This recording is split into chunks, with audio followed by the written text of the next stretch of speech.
Protecting our margins in this environment is to go beyond traditional cost cutting. Today it's all about embracing digitalization, automation, and building resilience in our business models.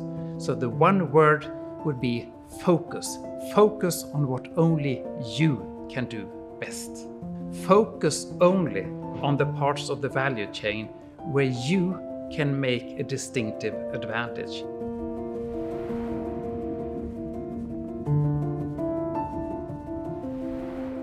In these times of geopolitical uncertainty, leaders need to be both navigators and also stabilizers to their organizations.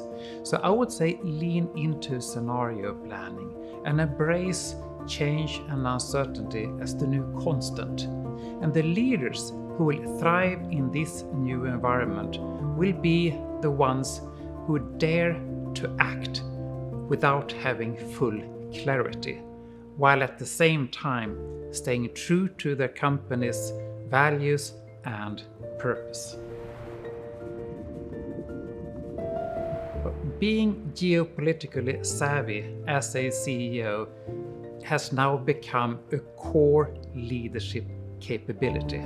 So my advice would be to CEOs: embrace geopolitical knowledge. Surround yourself with advisors, even including in the boardroom, and upskill yourself to make sure that not only you yourself, but also the entire management team can create the link between what's happening in the large-scale world and in your local market.